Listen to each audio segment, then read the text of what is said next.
Hello and welcome to the Practical Leadership Podcast, where leaders share their tools and practical advice to make you a better leader today. And today we have a legend of the tech and business world. He's been an executive for AT&T, a general manager at Rackspace. He's an entrepreneur, a founder, a CEO, partner and board member of multiple businesses. He currently runs CyberFortress, which actually started as a business inside of Rackspace called Jungle Disk, which is where I first met him. He's a partner in a private equity firm focused on mid-market B2B software solutions, a partner in Porthawk Holdings, which incubates and invests in internet companies. He's also the chairman of the board of Modern Managed IT. And to top it off, he has Cyber Talk, a radio show and podcast. So multifaceted. I think he's very thoughtful and attentive, kind of quiet sometimes, but when he speaks, people really listen. And ultimately, thanks to him, I sleep better at night. He keeps us safe. He keeps our data safe. He keeps all those hackers away. But ultimately, he's a great leader. And that's why we are here. Without further ado, Bret, thank you so much for being on the show today. Thank you for the kind intro, Max. Well, I think I don't even know if I did it justice, right? You are so helpful, caring, kind, supportive of our tech community, our tech environment. I think you're a pillar of it. So thank you for what you do, because without people like you, we just don't innovate and we don't keep up with the rest of the world. So thank you for that. Yeah, I appreciate it. I mean, it's one where I believe that you can grow the pie. So it's one where if you give generously, blessings come back to you in return. So that's my thought and kind of just general core principle in life. Thank you. And we'll definitely get into that. Before we get started, what's something good, positive, happy that's happening in your world right now? Good, positive, and happy. I'm getting ready to cook a prime rib for Thanksgiving. So I'm also not a traditionalist. I don't eat turkey much the rest of the whole year. So I don't feel obligated to eat turkey on Thanksgiving either. Right. Well, that explains a lot of your personality, right? A free thinker and a questioner of everything. And I think, you apply a lot of that into everything that you do. And I think that's where maybe a lot of the success comes from as well. So I like to start with this question. Where did you first learn about the idea of leadership or the concept of leadership?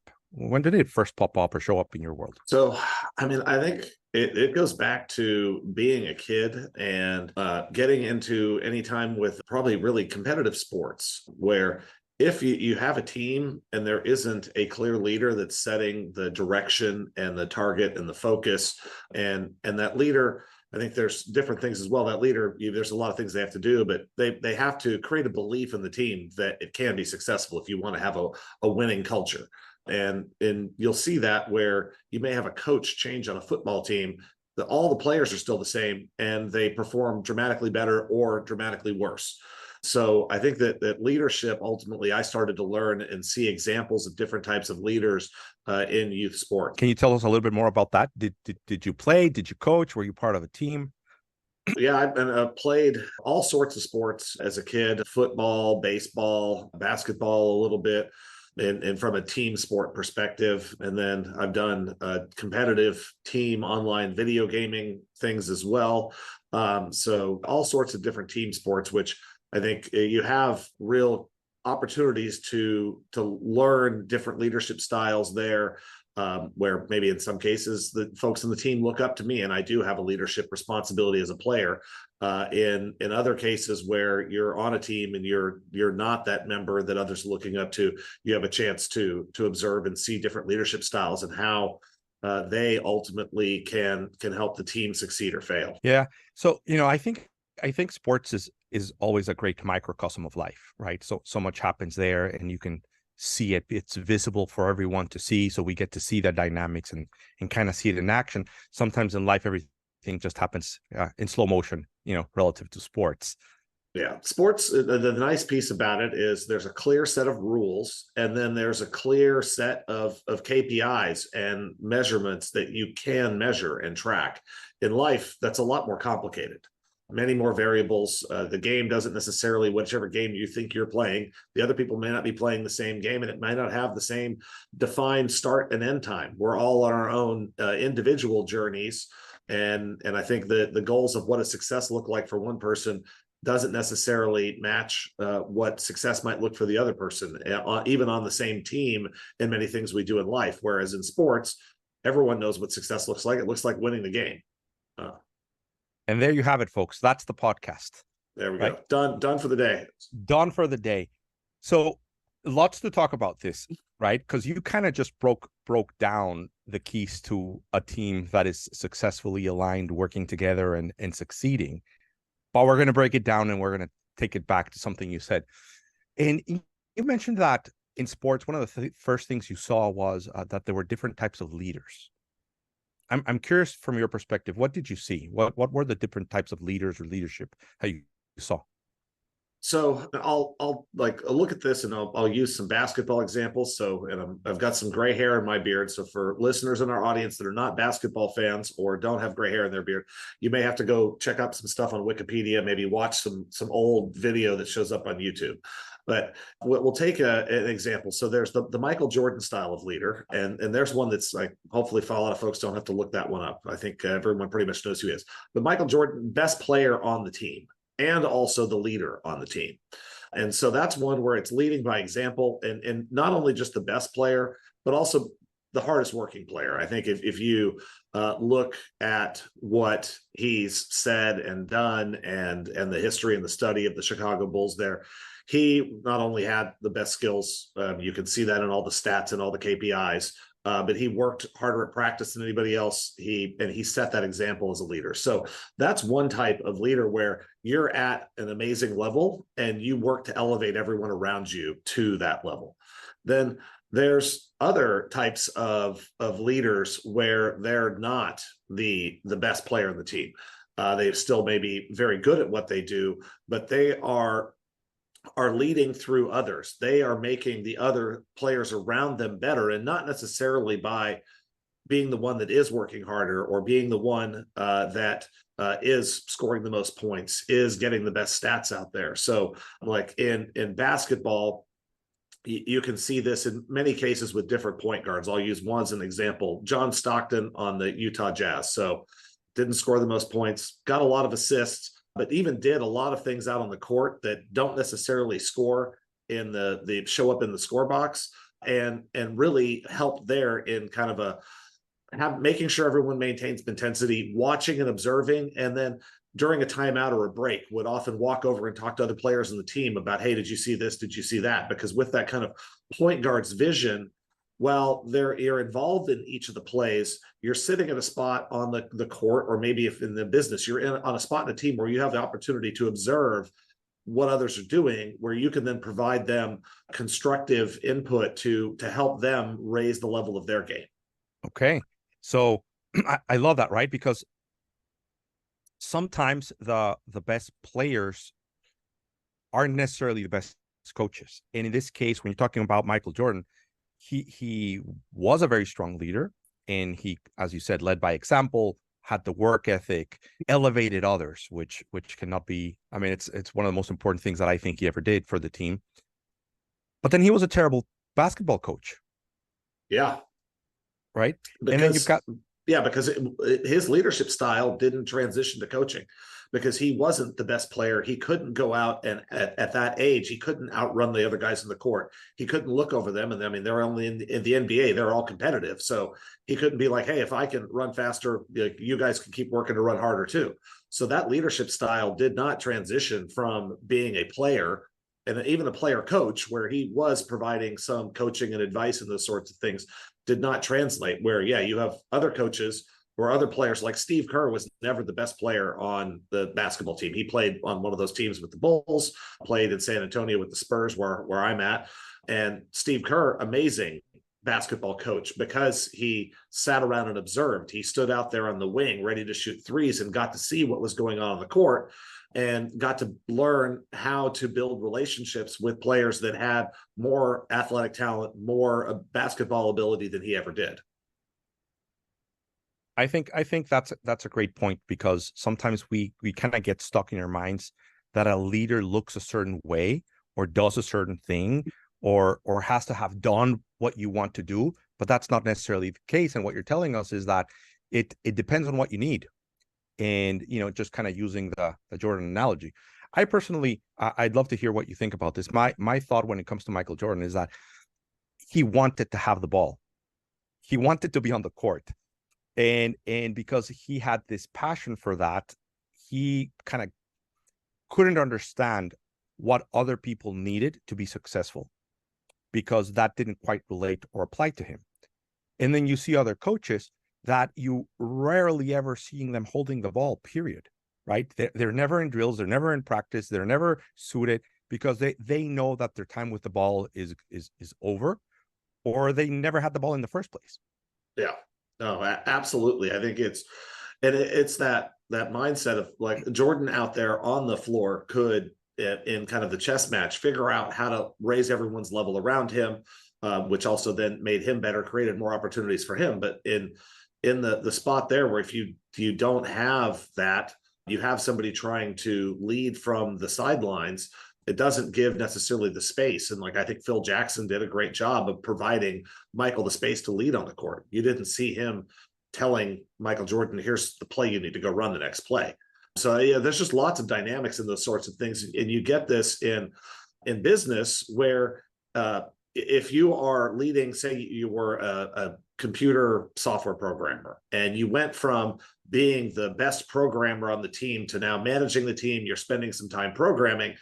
Those type of managers inside of businesses may manage their team very well, but they often struggle to lead because they are the best programmer on the team still. They may just want to jump in and write the code themselves, fix the code themselves. They aren't letting the others have the opportunity to be the best player on the team. So the when you switch to a general management style environment, where if you're managing now a department of computer programmers and a department of network engineers and a department of account managers, you at that point can't be the best player on the team in all those spots. Like, these are just things where you won't have the skills or the knowledge, the domain expertise, and that forces a different style of thinking and a different style of leadership.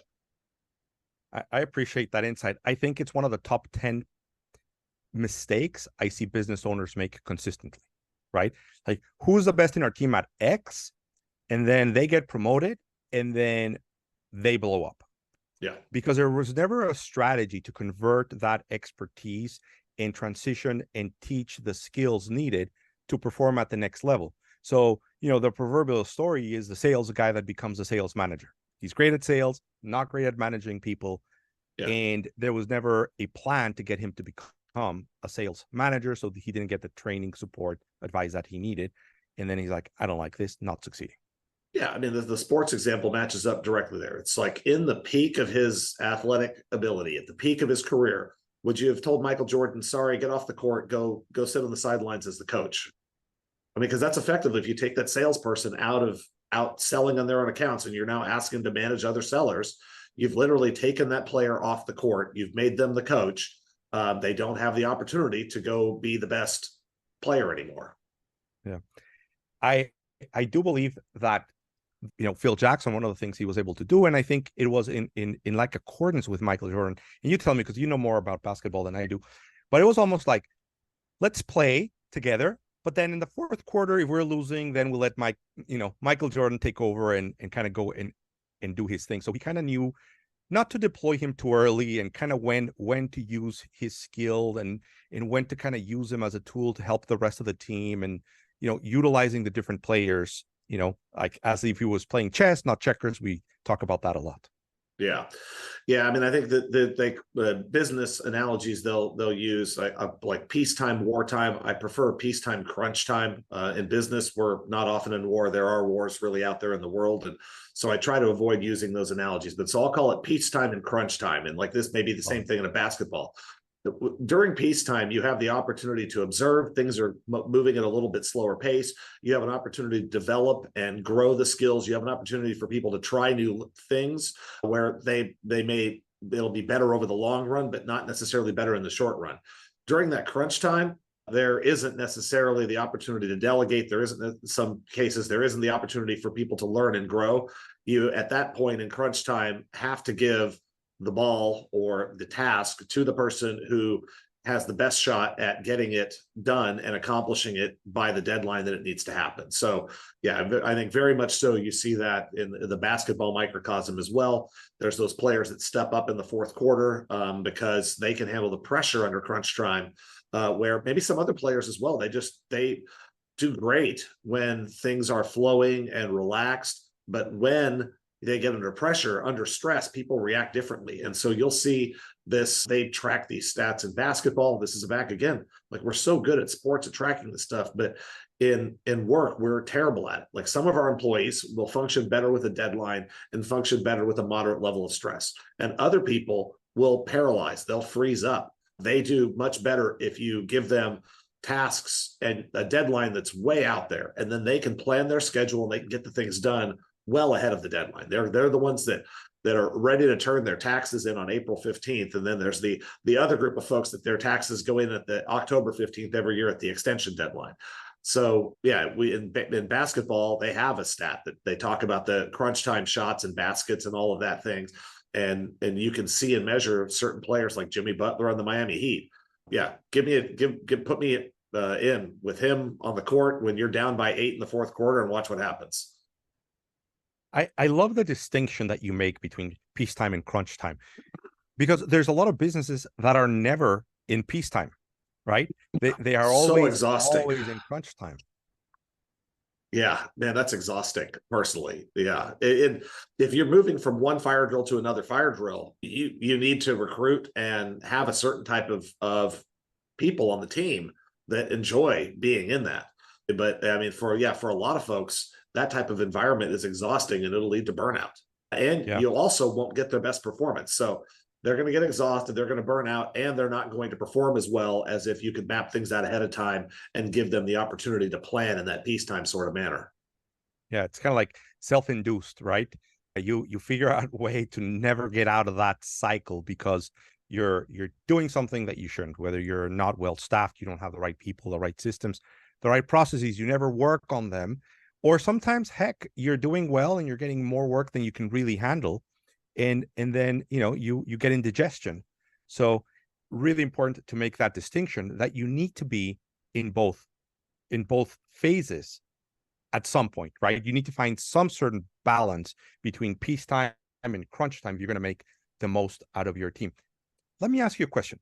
So let's talk about crunch time, because a lot of our audience is going to relate to crunch time, right? A lot of the audience is going to say like, well, yeah, there's never peacetime around here. And I'm not just talking about the small startup. I mean, I'm talking about, larger 20, 30, $50 million businesses that I sometimes work with, where they'd be like, peacetime, right? I mean, they wouldn't understand that concept. For sure. So if we go into crunch time, how do you identify the players that can handle the crunch? How do you separate and work with the people that you can, like you give them the ball in the fourth quarter versus the people that you have to be kind of feeding them throughout the game? What are your thoughts? How do you do that?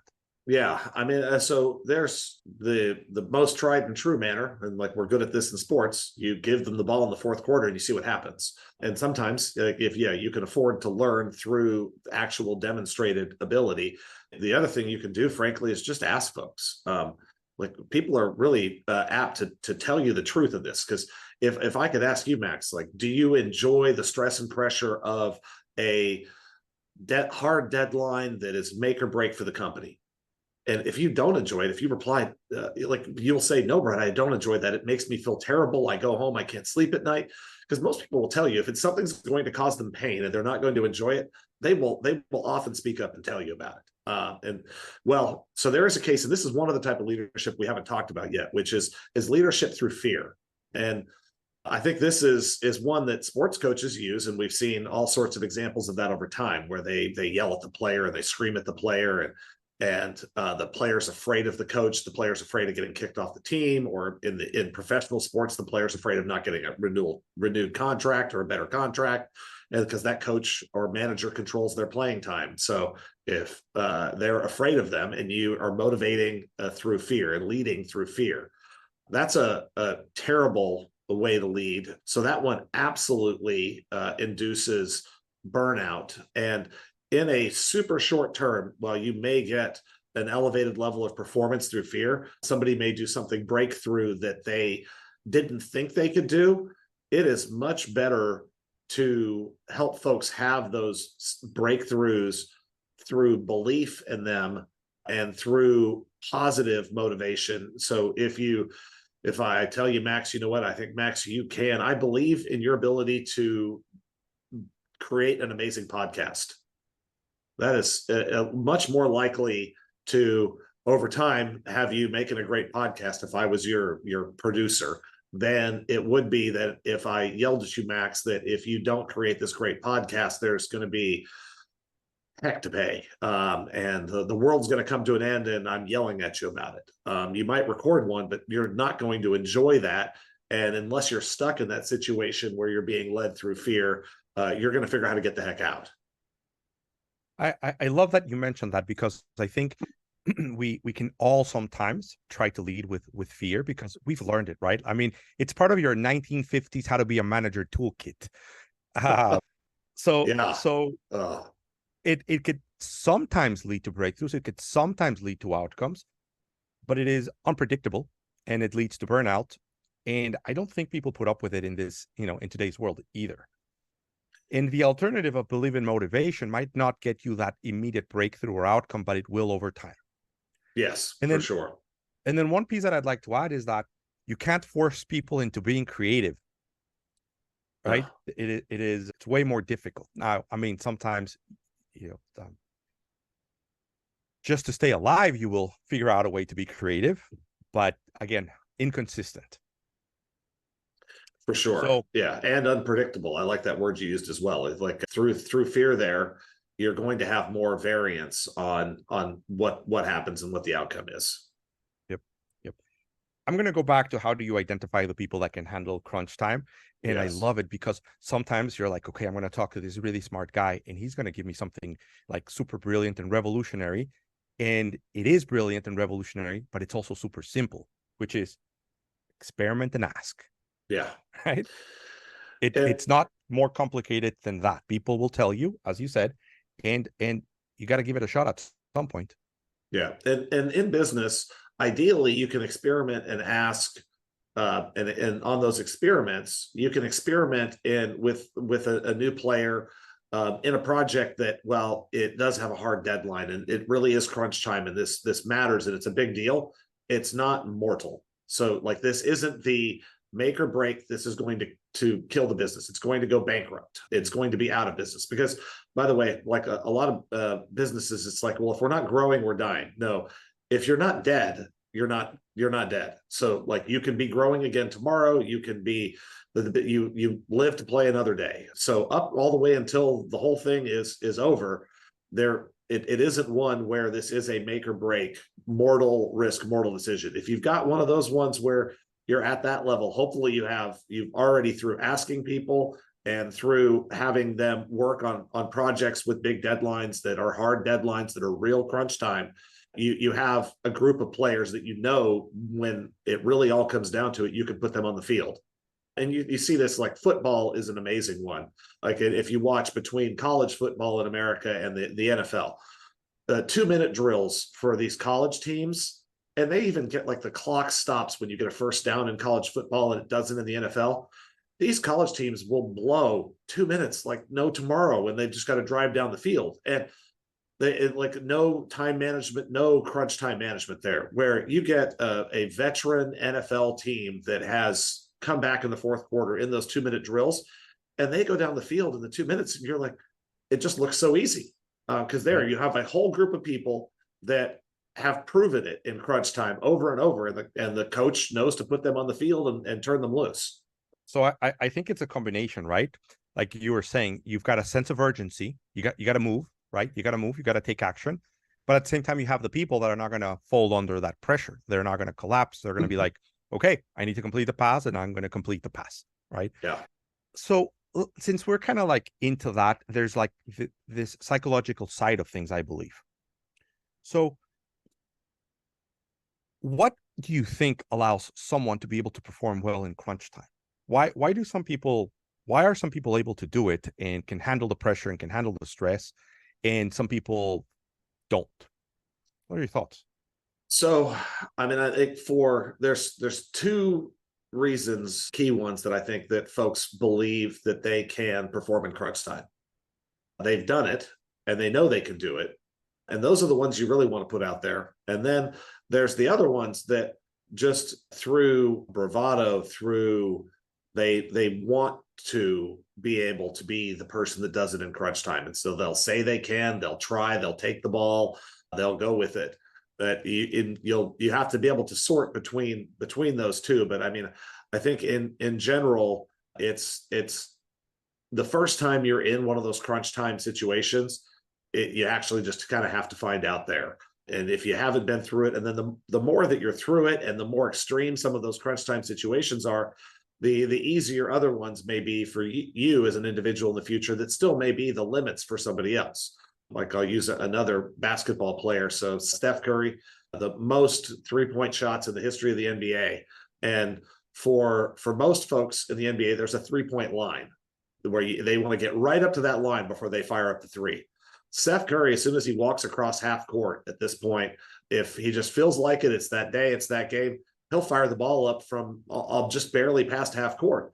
And you go, well, that seems reckless and ridiculous. No, because he actually has been in those crunch time. Like, he knows he can make the shot from there, and he's proven that he can do it. And he knows that he's putting the shot up with confidence, not with prayer or hope of that. It's a real, true, just core belief that he knows that this is the right thing, and he's going to be able to execute on it. I love that, because you said a key word, right? Confidence. So he has confidence. Yeah. He has confidence because he's been practicing and he's been through the process. And then there's a big element that I think you've referred to, which is the consequences that you feel you're going to face if you fail. Right. So if you feel like if you blow the 2-minute drill, you're going to be kicked out of the team, not going to have a job and die broken alone, then the pressure you're putting on yourself is not going to allow you to perform at your best, versus where you know that your team has your back, your coach has your back, the company has your back, in that, hey, it's part of the process. If we don't make it happen this time, we'll practice harder, we'll do it better, we'll get you better training, better support, better coaching, and you'll be able to do it the next time. Gives you that confidence as well. Yeah, if believable people are doing things that you believe that they should be able to execute on, then you can't punish them for doing a thing that you believed in them to do. So like the Golden State Warriors believe that Steph Curry can jack up 35-foot shots. Draymond Green, if Draymond shoots from 35 feet, the next time they're over the bench, he's going to get lectured from everybody on the team. Not his shot. So in that spot, yeah, if you're doing what you should be doing as a member of the team, you've proven you can do it, you've either through practice and through demonstrating the skills and ability, then look, not everything goes exactly as planned every single time. But if a believable person that should be able to execute what they were doing does it, and it doesn't work that time, you can't make a martyr out of them, or you will have everyone afraid to perform. I absolutely love it, and I'm going to repeat it because this is going to the clip section. Right? You can't punish someone for not being able to accomplish, perform, or deliver when you believed that they could accomplish it. Yes. So you give them the ball to take the final shot. If they miss, you don't punish them, right? If you believe someone could take on that project that needed to be completed in record time and delivering successfully, and they didn't, you don't punish them, right? You believed, and that takes off some of the outcome pressure, and it puts it more on the process side of things. And by focusing on the process and having that trust and confidence in the person, you're going to get their best performance possible at that moment. Yeah. And even more in sports, sometimes shots go in and sometimes they don't. Yeah. And more importantly, you're going to get their best performance the next time, the next project, the next game. And I think that over the long run, you trust and belief are the two of the key things that make teams successful. I think if you circling back on the leadership side of things, everyone's got to have a shared vision of what a great outcome looks like. So if you've got a shared vision of what a great outcome looks like, and you trust each other and you believe in each other, and you have the right people. So in order to believe in somebody, they have to be believable. So you're not going to put me on an NBA roster. Like, I stopped playing basketball in middle school. I could never shoot worth a darn. I could jump and rebound pretty well, but you would not. My 5'11" frame is not going to jump and rebound for much at all in the NBA. So I would not be believable there. But in other things, like, so if the person is believable in the role they're in, and the team members trust each other completely, and everyone knows with a good shared vision of that, what that great outcome looks like, that's where you have success, and everyone should have fun having that success together. Have fun, right? I mean, you can never forget about that.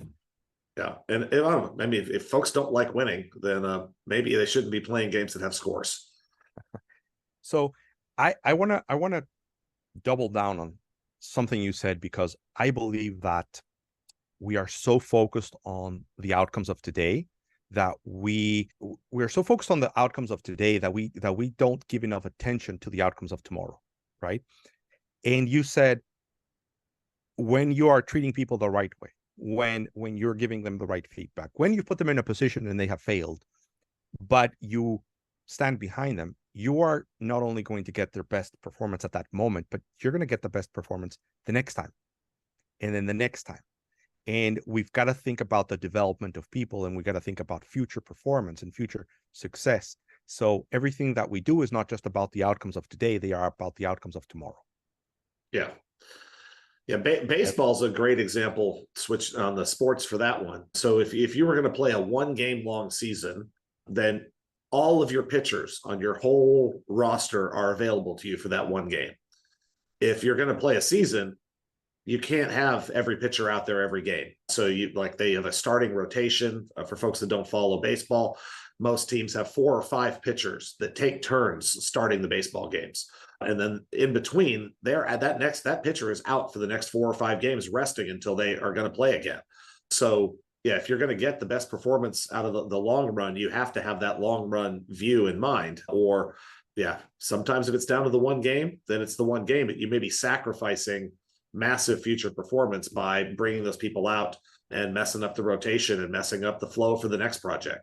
This is one I see very often in technology businesses, where you've got a big project that's due 1 quarter and they finish it.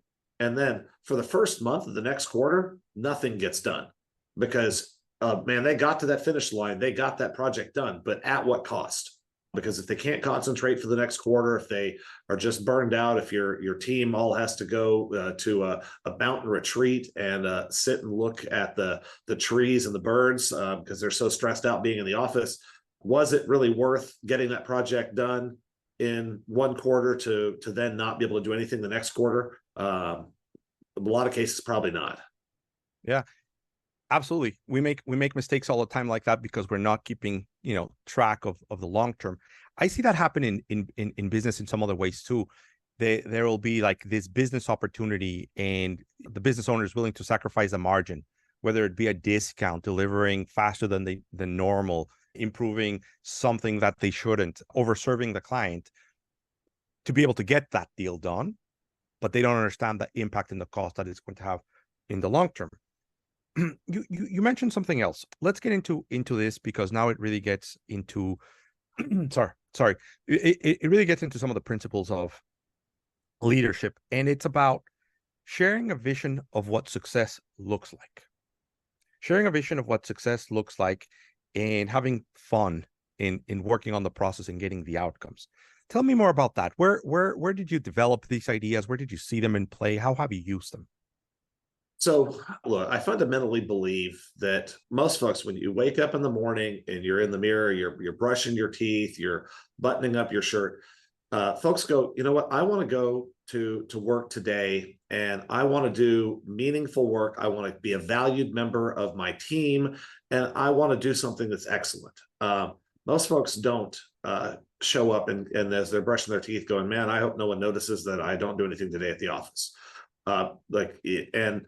So if there's a few things out of this, you have to give folks the opportunity to be a valued member of the team, and they've got to be able to work on things that they're excited about and that is fun for them.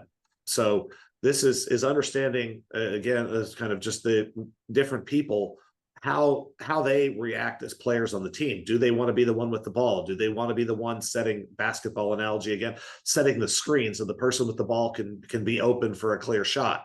So it's getting folks into the right roles, making sure everyone knows what their roles are, and then letting everyone know the value of each role.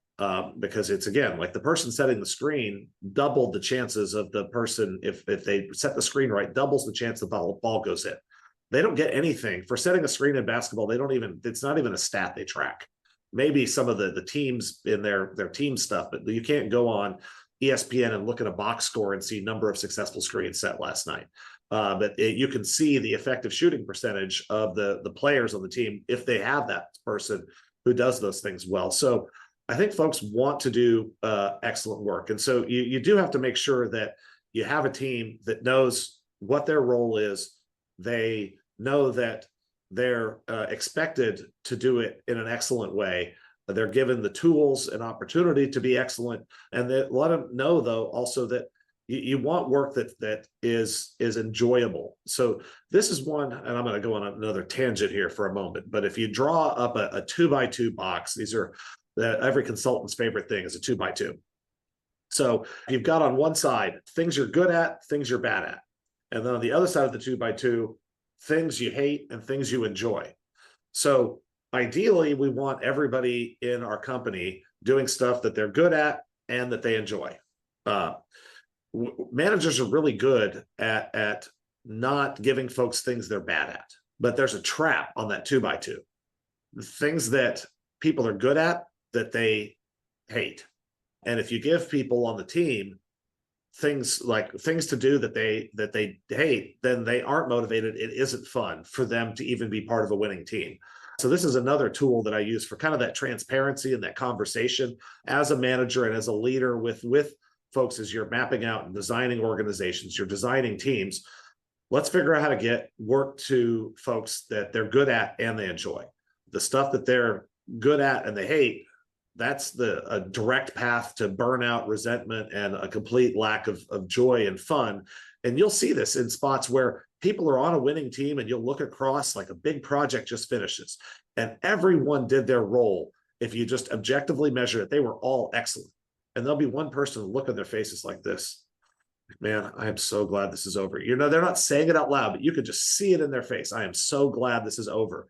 And you can walk over and ask them, and you're like, well, yeah, I mean, I set screens, but I really hate every time the other player slams into me. Like every time it happens, I'm just miserable. You never told me.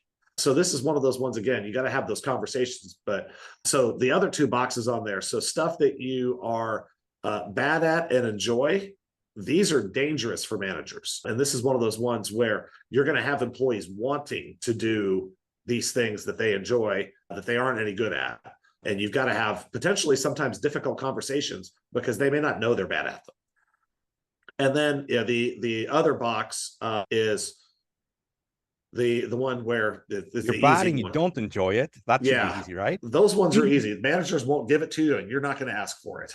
So those are the kind of four boxes on there. And this is, I think, another important tool is you're getting the team set up for success and so that folks can all have fun. Wow. So powerful tool.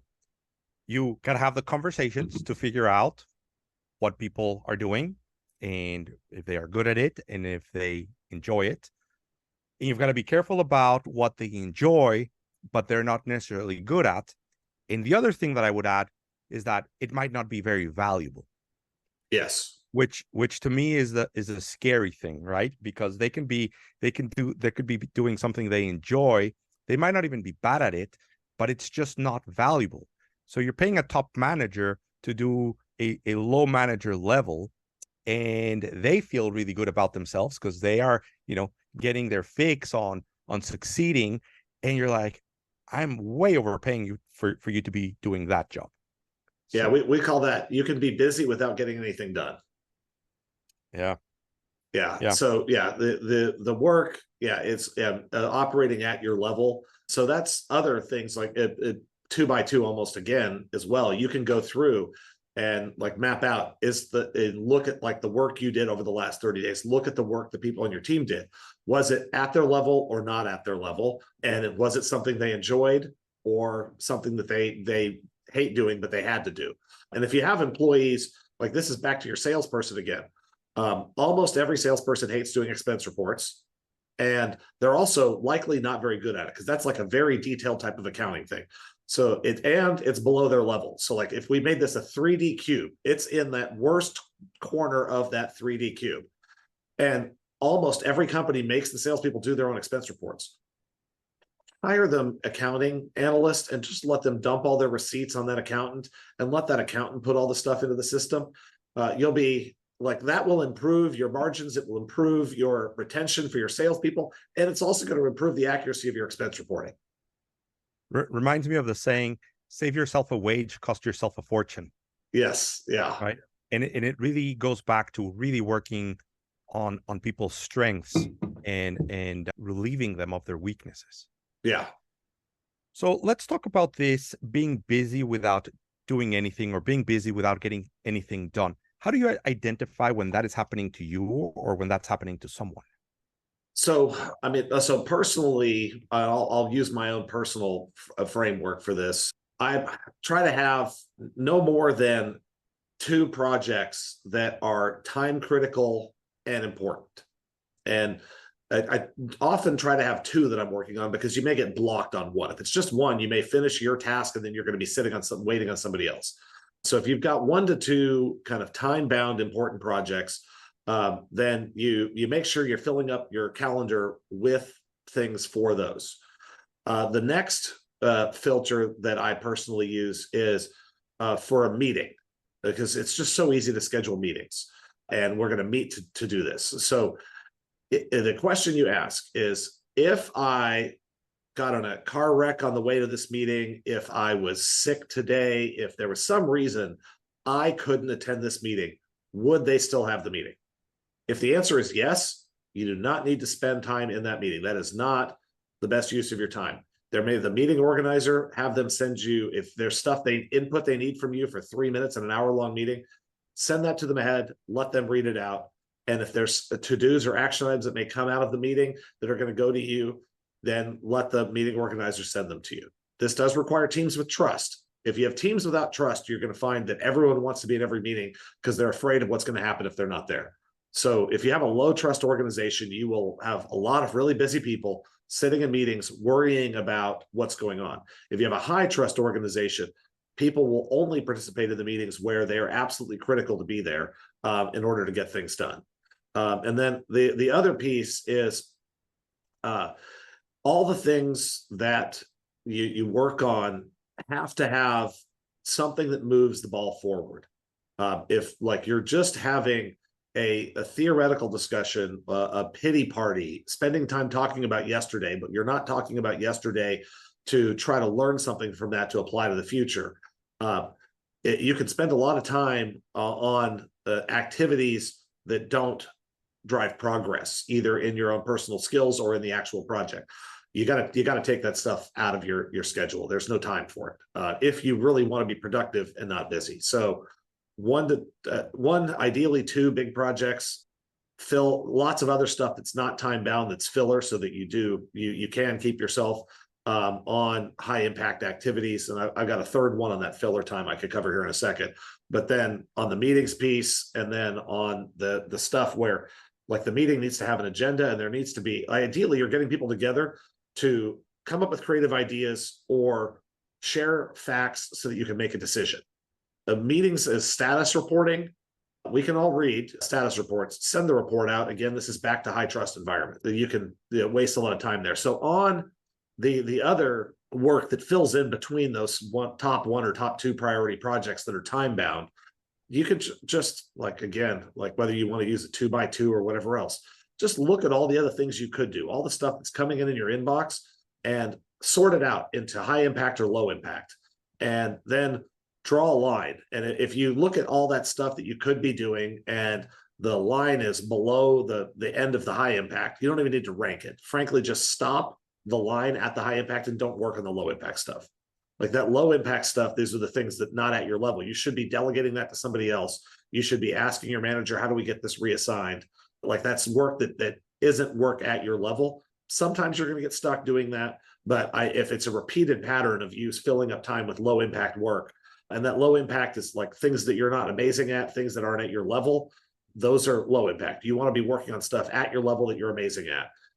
And so if you're doing that, then you're going to be very productive, and you frankly may not be that busy. And you should be saying no to all the low impact stuff. You should be willing to figure out how to delegate, speak up on the rest of that.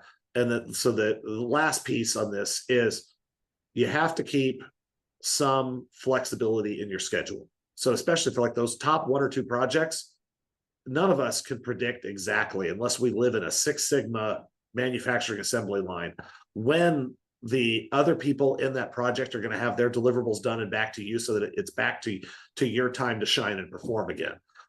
So if your schedule is all scheduled out for weeks in advance, and somebody else gets you something a week early on your number 1 most important project, you're now either having to cascade and cancel a bunch of things, which is going to disrupt other people's schedules because you made commitments, or you can't work on your top most important project during your normal scheduled hours. Or then you decide, you know what, well, I'm just going to, it is my number 1 project. I'm going to work on it after the kids go to bed tonight. I'm going to work on it on Saturday. That is not sustainable over the long run. So if you keep some flex in your schedule and do those other things, I think you'll find out that you can be very productive without being where you feel just like you're swamped all the time and you have no time left for anything.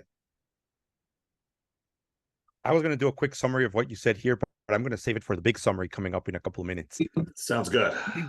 How do you, so you could do this for yourself, right? Like, hey, I'm accountable for my outcomes and I'm going to do this assessment. How do you help the people that report to you do this for themselves? How do you coach this? How do you teach this? How do you get people to become aware of it? Yeah, I think so. It's going through. I mean, like on the meeting question, that's an easy one. Like, it's to have them go through their calendar and look at all the meetings they're in. Is it a status report that's being read out? If it's a status report that's being read out, ask the meeting organizer, why do we have to do this? Can't we just send it and share it with each other? And then if there are questions, folks can ask questions asynchronously. And then on the other meetings that are on their calendar, would this meeting still happen if you weren't here today? And if it would, then get yourself out of those. So if you just do those 2 things, get people out of status report meetings and get people out of meetings they don't have to be in, you frankly, I mean, you can advise, coach on the other ones, but in most organizations, just doing those 2 will solve a whole lot of your busy problem and make everybody a bunch more productive. Most organizations aren't doing those 2 things. What do you think about this balance or this mindset, right? Because for years we've been taught to, say yes and, never say that's not my job, and you should be, helpful and supportive, and you should be a good team member. Like, how do you match that up with the saying no, delegating, recognizing what's not valuable, and communicating with the team? How does somebody do that? So you've got to have a high trust environment. We go back to basketball. Look, like, so Michael Jordan won Defensive Player of the Year a number of times. He still can't cover all 5 players in the other team all at once. So like, this is, you want to put him on the person that's most likely for him to be able to use those defensive skills to disrupt the other team's offense. And then you work your way through from there. So like, if the coach tried to draw up on the sidelines, it's like, Michael, this is the final play of the game. I want you to cover all 5 players in the team. He has to say no at that moment. If he doesn't say no at that moment, and the other 4 players just stand at the corner, he's going to fail, and the team's going to fail. So you have to have a high trust team again. Without a high trust team, it's hard to say no. And this is where we get into this. You always say yes to your boss, because you don't have you don't have a healthy trust relationship with that manager, with that leader. If you do, then you would say no. You would speak up, and you're like, don't give me the ball right now. Today, I just don't feel like it's my shot. And you've seen that over time. Michael Jordan did not take the last shot in every single basketball game he played in. So we could put that in our 90s, 50s management toolbox. Always say yes to the boss. Yeah. So how do we build a high trust organization? I know it's probably like a two episodes long conversation. Man, so Stephen Covey, I think he's the one who wrote this one, The 5 Dysfunctions of a Team. Is that Pat Covey? Lencioni. Lencioni wrote that one. There you go. So read that book, Five Dysfunctions of a Team. That'll go through on how you build trust better than I can summarize in this podcast in the time that we've got left here today, and frankly with a lot more academic research behind it. But you've got to go through those phases to get to that high trust environment. And folks want to have trust instantly and immediately. It's not a thing. There's a reason why the all-star teams in basketball don't look amazing out there. Like, one, they don't know how to play together yet, and two, they don't like trust each other on all the different, like, if I run for a lob, is the ball going to come through at the same spot? Like, you have to have history and you have to have the understanding of what the other people are going to do, and like all of that takes time, and the trust builds. Trust doesn't just instantly happen. Yeah. So great piece of advice. Go read The Five Dysfunctions of a Team, Pat Lencioni. And the big idea is trust takes time. You've got to be working on it. It doesn't happen by coincidence. It happens with intention. And one little thing, and I'll ask you about this as well. So what I see a lot of people fail to recognize is that the moment that there is a new team member, the moment you add a team member, the moment a team member leaves, it is not the same team. It is a completely new team, and you need to rework on a lot of the elements that allowed you to build that team.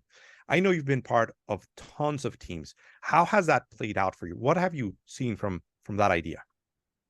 Yeah. So if you have a team, and if you have a super high performing team and you have high trust, you've gone through all the way through all those phases there, and you're at that performing at the end of the five dysfunctions. You don't have a dysfunctional team. You actually have a performing team.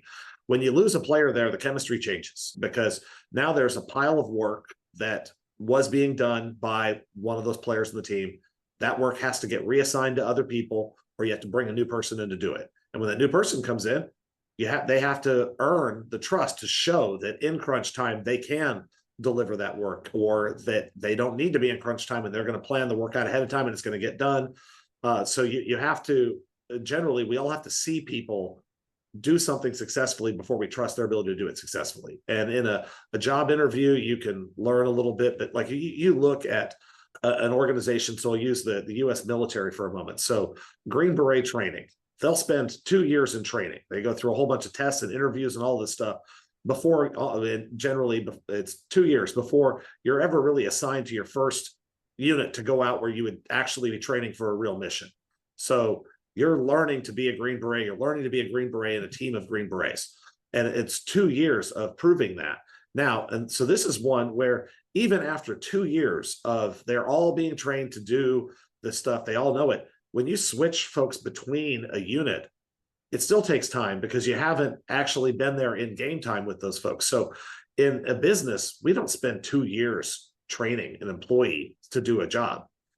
If you've got a job in your organization where the training time is 2 years, you're like, can I find a university to teach that? Can I find a trade school to teach that? Can I something else? Because I'm not hiring an employee and having them do nothing but training with a team for 2 years before we actually put them on anything that pays the bills. So yeah, you're going to have a change every time you bring that new player in, even with a massive amount of training on the job and the skills. So it just takes time to build that familiarity. It depends on the complexity of the job and the scope of everyone's duties. It can take 6 months to 18 months to really get back to a high performing, high functioning team. Yeah. And I think that's why you have to have a hiring strategy, right? You've got to know and be able to predict when you're going to need different team members and when is the right time to bring in different people. And ultimately, I think that the message is this: you're going to have to coach people into being able to perform and be part of a team. So if you're in charge of that team, you have a new team member, your job is to coach them up and coach them into integration with the team. If you are the new team member in that team, you got to know that you're going to have to earn that trust. And that part of your job is to find a way to fit into that team and help it improve its performance. We've covered a lot, but there's still more to talk about.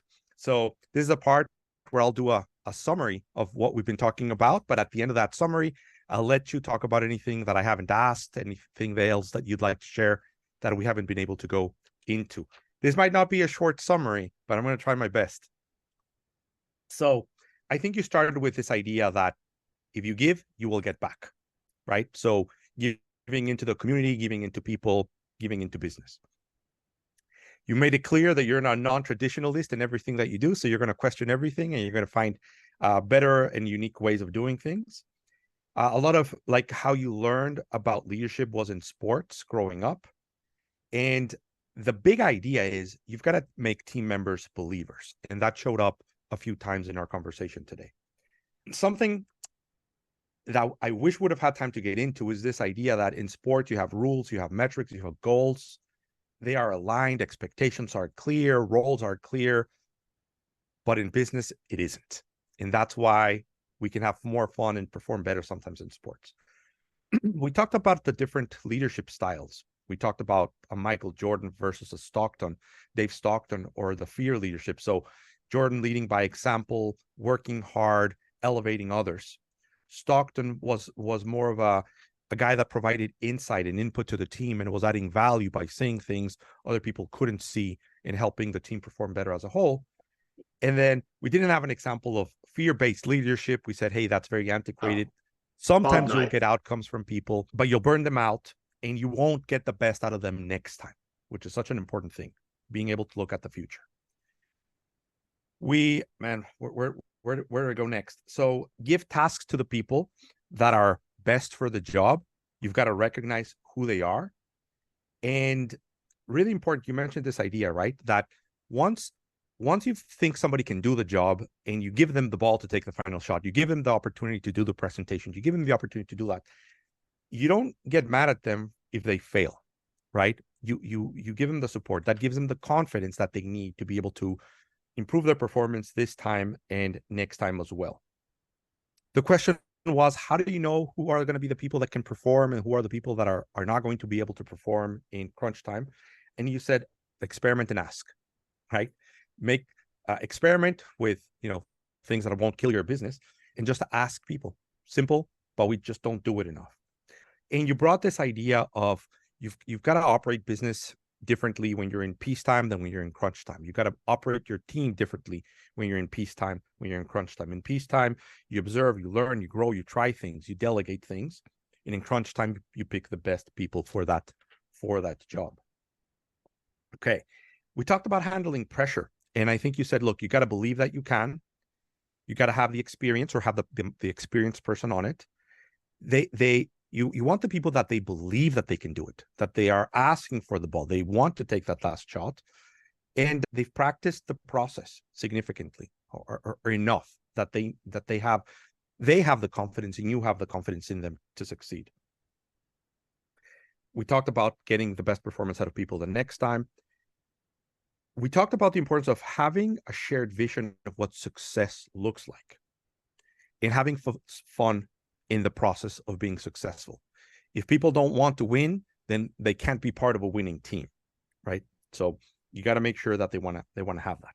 Love this idea. People are brushing their teeth. They look at themselves in the mirror and they don't say, I want to suck at work today. They do the opposite. They're like, I want to have meaningful work. I want to contribute. I want to add value. I want to enjoy what I am doing today. I want to be excellent at it. And I want my role to be meaningful. You gave us a great matrix. I'm good at what I do and I enjoy doing it versus the other side, which is I'm not good at it and I don't enjoy doing it. In helping people recognize what are the tasks and activities that put them in the correct quadrant. We said there's a dangerous quadrant, which is the I am not good at it or it's not valuable, but I enjoy doing it. And that's kind of the one we really have to be aware of. Typically, if they don't like it and they're not good at it, it's easy to move on from that. We talked about being busy without getting anything done and making sure that we are putting ourselves in a position where we are. And then you gave us a really great framework. So I'm going to go through some of the steps of that framework. There's a lot there to talk about. But first thing you said is give yourself two really important projects, two that are critical and time sensitive. The reason behind that is sometimes one of the projects will kind of get stuck and you don't want to be not working on something critical and important. Then two, limit the amount of meetings you're in the first place. And I love the question, if I couldn't make it to that meeting, would they still have it? And if they would, then chances are you don't have to be there. So figure out how to give or get the value that you need without necessarily being in the meeting. Then for meetings and getting the most value, you said, hey, every meeting has to have an agenda, and it needs to be a meeting where you're either making decisions or you're ideating. If you're just kind of getting status updates, just send out an email. No need for that meeting. You mentioned this many times, right? You need to be a high trust organization, and we talked about that here at the end. So I'm going to move on to the next point. Everything that you do needs to be moving things forward. So don't waste time in something that doesn't have an outcome that moves a company forward. So a pity party doesn't move things forward, right? And if you don't know how that conversation is going to move things forward, then you probably shouldn't have it. Then you talked about sorting work, high and low impact, right? You can have a little matrix and learn to say no. Learn to say no, learn what needs to be delegated, and recognize what are the things that are not at your level or not playing at your strength. Not at your level, not playing at your strength, and have the conversation. If you're the leader, have a conversation with yourself. Have a conversation with your team and figure out who needs to be delegated to. But if you're a team member in a team, you got to figure out, what to do with that. You got to have some flexibility on your schedule. So if everything's completely locked up for the next month and something has to change, something gets done beforehand, it'll wreck everything else. So consider the flexibility that your schedule requires.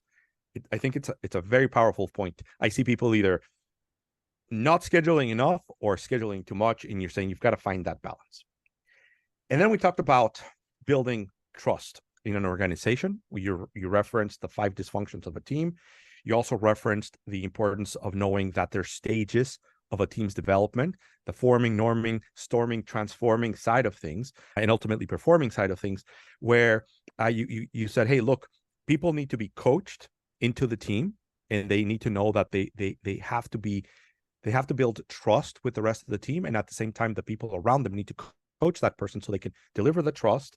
And on the other hand, if you're the team member going into a new team, you got to understand that you're going to have to build that trust to be able to ultimately succeed. Because every time the team changes, you need to go through those phases. I know there's more that you wanted to share, and I'm sure I missed some things. What else do we need to talk about here? We've got a few more minutes. So I've got one to wrap up. So for the folks that are familiar with Net Promoter Score, so that question of would you recommend CyberFortress to a friend or colleague? Like if you were a customer of ours, we would ask you that. So there's also the concept of employee NPS. So would you, Max, recommend CyberFortress as a place to work to a friend or colleague, or a friend or family member? Maybe you ask on that one. And then so out of that, so I worked at Rackspace at one point in my career, and Graham Weston, who was the CEO at the time, and on our board was Fred Reichheld from Bain, who's the one who came up with Net Promoter Score in the system. And Graham and Fred are on the phone, and they're talking to each other, and they were talking about employee engagement and how important employee engagement is and measuring it. And Fred goes roughly along the lines of this to Graham, goes, Graham, look, it's as simple as this. Everyone wants to be a valued member of a winning team on an inspiring mission. And Graham goes, wow. Stop for a second. Fred, can I write that down and use it? Fred said, sure, whatever. Yeah, if this helps people be more engaged, then yeah, I want engaged people. I want promoters as customers of businesses. I want the world working in a promoter mindset. So you can break this down into 3 pieces. So everyone wants to be a valued member, winning team, inspiring mission. So you can ask your employees, what's the mission we're on as an organization? And does that mission inspire you? For your team to win, what does the scoreboard show, and how do you know your team has won? And then for when your team wins, what value did you contribute to that win as part of your team? And if you have employees that can't answer those 3 questions, or they answer the questions with, I'm not inspired by our mission, or our team doesn't have a score, we don't keep score, or I don't know, our team's got a score, we have a sales quota, but I'm not really sure what I do for it because I'm just the sales ops person. But if you start getting these answers where people can't answer those things, the odds that you have a highly engaged workforce and a highly productive workforce are pretty low. Wow. Valued member, winning team, inspiring mission. How do you measure it? And do people know what it means? And can you answer yes to those questions? There's a whole conversation, maybe for another time, but just a quick thought on this. Team engagement versus team satisfaction. They are not the same thing, and one is more important than the other. Oh, engagement, way more important. When's the last time you were ever excited to go tell somebody about a product that you were very satisfied to use? That is when you get when I get a survey from a company that their survey asks me from not satisfied to very satisfied. If your goal is just a satisfied customer, you are not setting the bar high enough for yourself as an organization. Your employees are not going to be inspired to make somebody very satisfied. They're going to be inspired to delight customers. They're going to be inspired to delight coworkers. Give folks the opportunity to be inspired to come to work, and you'll have engaged employees. There you have it. That's what makes you a great leader. Bret, before I let you go today, what couple of questions. What is something that you're working on and looking forward to that you'd like to share with all of us? So I think one of the things that CyberFortress working on right now. So we do data backup and disaster recovery. So we help businesses get the data that they need recovered onto a system in the time they need it back. And we're building out a portfolio of products that allow us to do this from mobile to mainframe. And so excited about this because historically, like businesses have data stored on all sorts of things. They have to go to a bunch of different companies, and it makes it complicated for them. It makes it also, frankly, maybe hard to find providers and partners that want to delight them across all of those use cases. So I think we're building something unique for our industry that your people are, we're a backup and disaster recovery company with our goal to delight the customers, not hide from our customers, not just kind of collect your data and then pray you never need to restore it.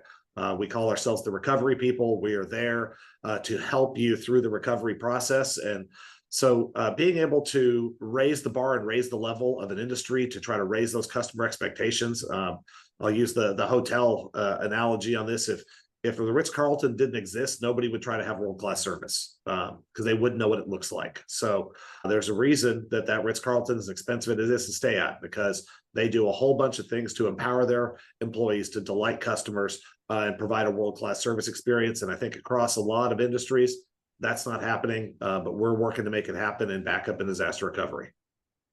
I appreciate that. And I'm just going to add something because it might be second nature to you, but for a lot of people out there, data backup and recovery is not what it used to be, right? It wasn't that, something didn't get stored or the lights went out and, you didn't save the document. I mean, that's how it used to be. But now it's about protecting yourself from hackers and attacks and people trying to steal your information to be able to block your company and asking for ransoms. And that continues to grow. And with a company like yours and what you guys do, you actually are not just backing up the data, you're backing up the business. Yeah, that's a great way to say it. And that's absolutely true. Yeah, we talk about both accidents and attacks. Is like, as you said, you didn't save the file and the power went out. That's an accident. An attack can be an insider can make an attack, or you can have those external attackers in the world. And yeah, we've seen the rise certainly in external attackers way more so than the floppy disk viruses that we all had to deal with like 20 years ago. The sophistication and motivation and financial benefit behind these attacks these days is extraordinary, and that's creating more attackers. Yeah, and like anything, I'm starting to see it trickle down. So, only large corporations would get attacked because they were asking for, multi-million-dollar ransoms. But it's starting to trickle down to asking for a few thousands of dollars. But still, your business is locked up and you can't operate because somebody's demanding $30,000 or, you can't have access to your information or your system with the correct backup. You're like, thank you, but no. And then you're safe on the other side. So. Yeah, I think the criminals, every business needs a strategy on that today. Yeah, for the criminals, if you were going to steal $500,000 from one company, that one company can call the authorities, and they're much more likely to get an investigation going there. Whereas if you're going to go steal $500 from 10,000 companies, those across a bunch of different jurisdictions, when they call the police, or even if they call their local FBI field office, it's just so much slower to get that stuff gathered up. So it's just frankly easier for the criminals to steal $500 from 10,000 businesses than it is to steal $500,000 from one of them. Yeah. So what you do is becoming more and more of a need and less of a luxury. So thank you for what you are doing. So how do people get a hold of you? I mean, you do so much, you contribute so much, you're such an expert of the tech world in the industry. I'm sure somebody's going to want to have an opportunity to connect with you. What's a good way that they can do that? I'm active on X, formerly known as Twitter. You can BPIATT there. You can find me on LinkedIn. If you're going to send me an invite or a message or something on LinkedIn, have something concrete and relevant that we're talking about. If you just send me a blind invite, I'm not accepting it. And if you send me a just general thing of, I believe it would be beneficial for us to have a conversation, but you don't elaborate what that conversation is, that's going to be a no. So back to my filtering stuff out. Just share the ask up front, put the bottom line up front, and share what it is. And if it's something that's in my scope of what I'm spending time on, then we'll be in doing that. And if not, I'll let you know and tell you no, you'll get that rejection. And look, if you don't ask, then you can't get a no. And if you don't ask, you also can't get a yes. Excellent. Bret, any final words? I know I've squeezed a lot out of you today, but I'm sure there's something else that's in your mind. You're like, just one more thing. Just, greatly appreciated being on the conversation today. I think you did an amazing job facilitating this. And I believe this is one that will be beneficial for folks to go through, because we hit on so many different things. Even if folks had thought about some of the things in the conversation, maybe we're talked about it a different way. And hopefully there was at least one thing where folks are going to go, you know what? I hadn't heard about that book before. Most of the folks have probably heard about the book we mentioned, but for the folks that haven't, that's a good book and it's worth reading. Well, I appreciate it. You gave us very practical tools so people can go back to their business, to their teams, and do these evaluations and assessments. So very specific, very practical. Really, really appreciate having you on the podcast today, and hope to do it again at some point in the future. Sounds good. Thanks, Mac. Bye for now.